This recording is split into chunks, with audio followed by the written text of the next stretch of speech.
Hi everyone, I'd like to share my critique of Merrill's first principles of instruction.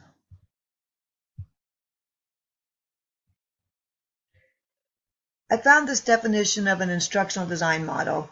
Because Merrill's first principles of instruction do provide guidelines to achieve problem-based instructional goals, I think it fits the definition of an instructional design model. In addition, as I did research on Merrill's first principles, many of the instructional design researchers like Gardner, Klein, and Mendenhall also describe this as a design model. According to Merrill, he spent several years reviewing various instructional design theories to identify the prescriptive principles they all have in common. He discovered 5 common prescriptive principles and labeled these the first principles of instruction.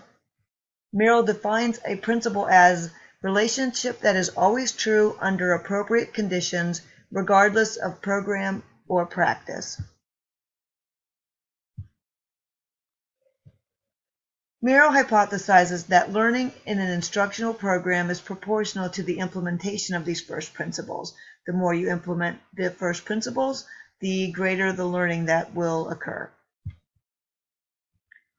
The underlying theory is that instructional context is based on real-world tasks, or that it is problem-centered.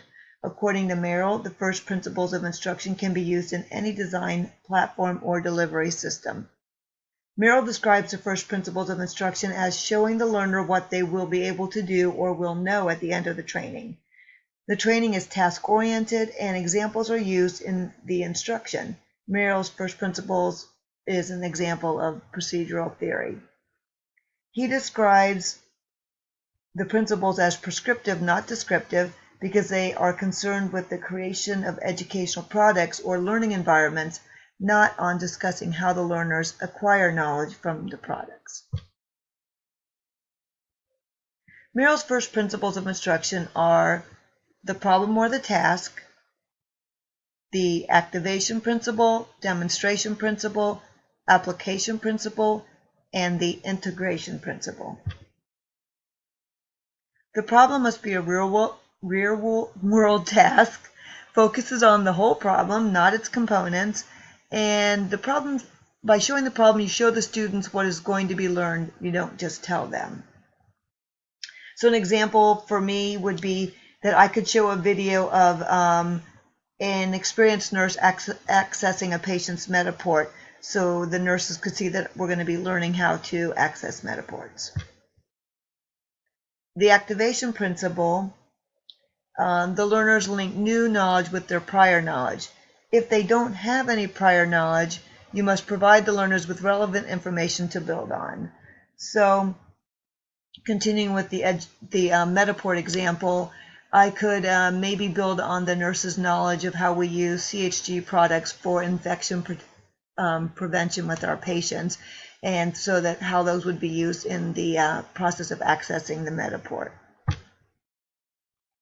The demonstration principle, the learning is facilitated when the learners are shown a complete example of the solved problem. This allows the learners to identify where their weaknesses are. So what I could do for this example is I could demonstrate the procedure of accessing a Metaport while explaining to the nurses why we're doing each of the steps the way we're doing them. In the application principle, or the litany principle as Merrill called it, the idea is that early in the learning process, students need a lot of support. But as the learning progresses, this support is gradually taken away, leaving the students eventually on their own. So learners apply the skill or information they learn to solve real-life problems. The learners solve each step in solving the problem on their own so they can identify their challenges. Scaffolding is something that would be used during the application process. So I could watch the nurse perform the process of accessing a Metaport, and then when they have a difficulty, I would show them how to perform the skill and then have them try it again. The integration principle, learners have integrated instruction into their lives when they are able to demonstrate improvement in skill and to modify their knowledge for use in their everyday lives. According to Papa, integration leads to improved motivation as learners are able to see how their training leads to real-world benefits. Now the student would be able to demonstrate how to access a Metaport on a patient.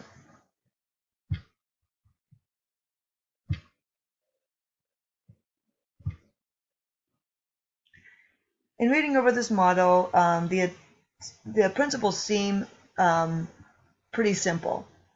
Klein and Mendenhall, in their article on the application of first principles in short-term, high-volume, rapid production of online professional development modules, state that both novices and experts were able to apply the demonstration principle in their instructional design. However, only the expert designers were able to effectively apply the other principles. In the study by Klein and Mendenhall, novice designers expressed many concerns about using this model. The authors determined that this model is best used by experts. In the rest of the research I read leads me to agree that there are many other models that would be easier for a novice to use. Merrill was stating this survey of instructional theories and models demonstrates that these theories do include first principles of instruction that are similar regardless of the theory or the philosophical orientation. Gardner examined projects that successfully used the first principles of instruction, and these products included government courses, university courses, and business training.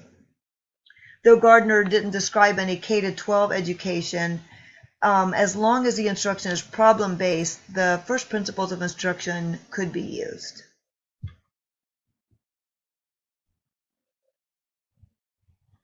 The research I completed showed first principles of instruction were used successfully in all levels of instruction as long as real-world problem solving was the focus.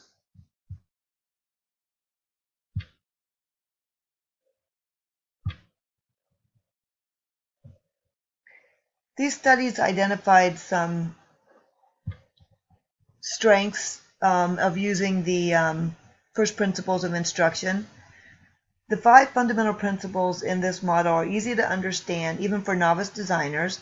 The purpose of the model is for learners to learn through solving real-world problems by first activating their current knowledge. And this knowledge is built on by the learner demonstrating the knowledge, applying the knowledge, and then integrating the knowledge. According to constructivist learning theory, this type of learning should make lasting understanding of the material possible.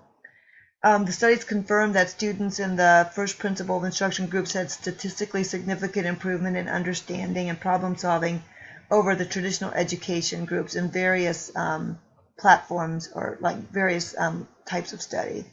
The crucial factor in success was not only the active learning strategy was used, because this is also common in some traditional instruction, but that it used real-world problem solving.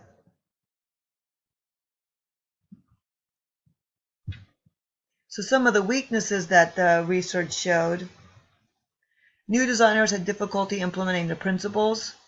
Lack of time to fully implement all the principles was the biggest weakness.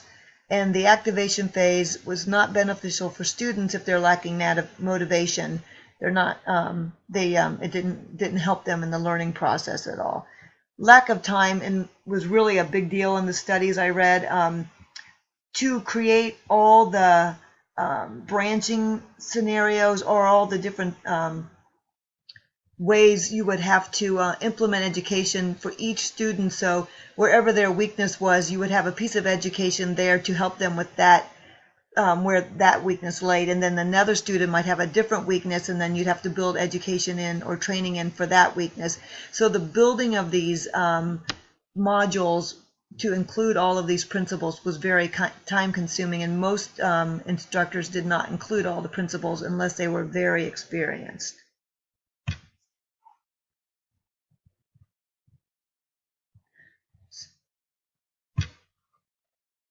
Recommendations for revision.